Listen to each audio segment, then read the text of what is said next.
ইহুদি খ্রিস্টানদের ধর্মীয় বা অন্য কোনো ধর্মের ধর্মীয় পোশাক পরবেন না, তাদের সাথে সাদৃশ্য গ্রহণ করা নিষেধ হাদিসে। পুরুষ হয়ে মহিলার বেশ ধারণ, মহিলা হয়ে পুরুষের বেশ ধারণ করবেন না। আজকাল কিছু পাঞ্জাবি বাইর হয়েছে, ঈদের সময় বেশি দেখা যায় যে পুরুষদের পাঞ্জাবির সাথে একটা ওড়না দেয়, দেখছেন আপনারা? তো এটা তো মহিলার জন্য ওড়না দিবে, পুরুষ আবার পাঞ্জাবির সাথে ওড়না দিবে কেন? পুরুষ মহিলা আবার বান ধরছে, অনেক পুরুষ আছে ওটা মহিলা আবার গলায় ঝুলায় সুন্দর করে মহিলাদের মতো। আচ্ছা, আবার মেয়েদের ক্ষেত্রে একই কথা, পুরুষদের ভান ধরে দেখবেন যে শার্ট পরে, গেঞ্জি পরে, ভাব চকর প্যান্ট পুন পরে, ওটাকে পুরুষ না মহিলা বোঝার উপায় থাকে না, আছে না নাই?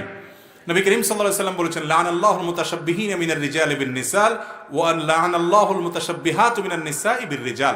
ওই পুরুষদের প্রতি আল্লাহ লানত বর্ষিত হয় যেই পুরুষরা মহিলাদের বেশ ধারণ করে, আর ওই মহিলাদের প্রতি আল্লাহ লানত বর্ষিত হয় যারা পুরুষদের বেশ ধারণ করে। পুরুষ পুরুষের মতো, মহিলা মহিলাদের মতো থাকতে হবে। আল্লাহ তাআলা তাদের সৃষ্টিতে অনেক বৈচিত্র্য ব্যতিক্রম রেখেছেন, সে আলোকে তাদের ড্রেস কোডও ভিন্ন হবে।